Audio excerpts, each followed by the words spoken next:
Come on, keep up! Russell urged me along the steep mountainous trail. Cut me some slack. You're lucky I even got out of bed for this. I had groaned, irritated with my best friend's tall tales. I had finally decided to tag along and be the voice of reason. Russell was always ranting about the crazy things he had seen in the forest, whether it be fairies, time ripples, or aliens, and it was funny to humor him at first. We would drill him with theories and questions until everyone was laughing. Everyone except for Russell. He would be sitting there bug eyed and stuttering. None of us really worried until he began to disappear for days at a time, showing up on our doorsteps covered in dirt, resembling a wild animal and barking nonsensical stories. Our other friends won't even answer the door for him now. They just call me. They know Russell is like a brother to me, an annoying brother who has gone off the deep end, but one I love nonetheless. And treating this like a phase that he'd eventually grow out of just wasn't working anymore. I wanted to shake him. The sweat pouring down my face only angered me even more as we trudged through the tall grass and overgrown shrubbery. If this was a trail, it was seldom traveled. How much further? I dare asked my deranged tour guide of a friend. Not much further. You'll know you're close when you feel the eyes, Russell insisted, picking up pace. If the heat or exhaustion bothered him at all, he didn't let it show. This man was fueled by madness, following a path that only he could see in search of something that only he believed. My legs ached. We had been walking up an incline for nearly 3 hours now. Russell had given up explaining himself after the first hour, his voice hoarse from dehydration, obviously. Today he's going to show me where they sleep. They being some hidden race of forest dwellers whose intelligence far exceeds our own, or so Russell claims. Personally, I don't think that it would take much to exceed his intelligence. I think that all the drugs we had done in high school have fried his brain. Some people just can't handle their drugs. They tried to warn us in high school, but what know-it-all teenager would listen? Kinda wish we had, though.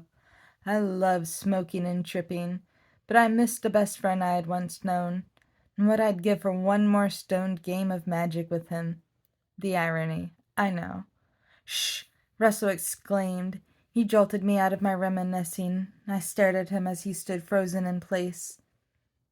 I began to strain my ears, listening as hard as I could, but I couldn't hear a thing.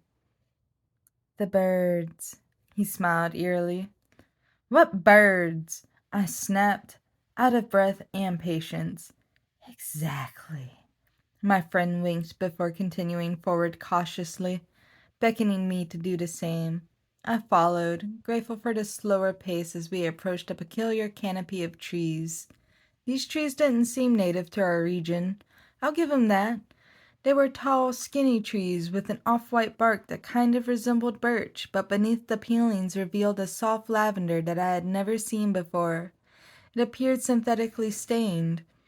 The leaves draped around the trees in the fashion of a weeping willow, and were the same eerie shade of synthetic lavender.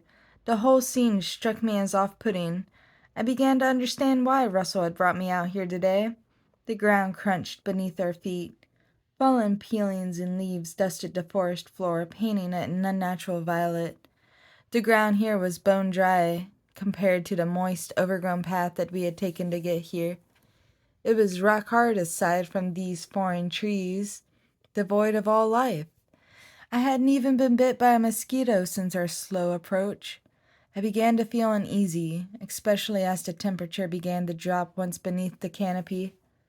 That's when I began to feel it. Or them. The eyes.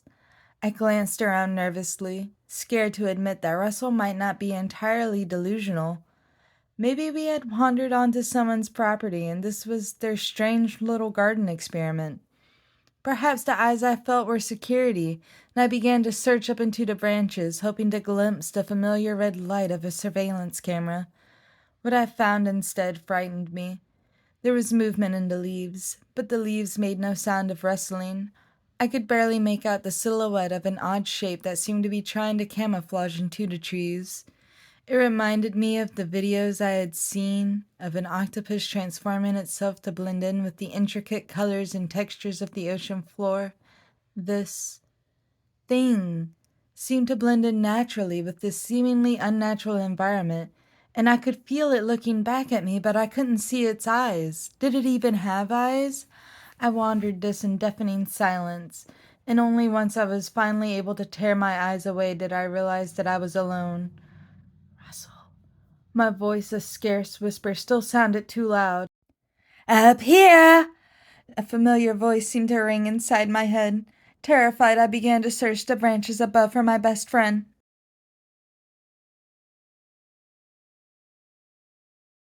Hey there, it's Sammy, the author of that short story you just heard and the creator of this channel, The Dead and the Restless. I do hope you enjoyed that new video. Please leave a like and comment down below. If so,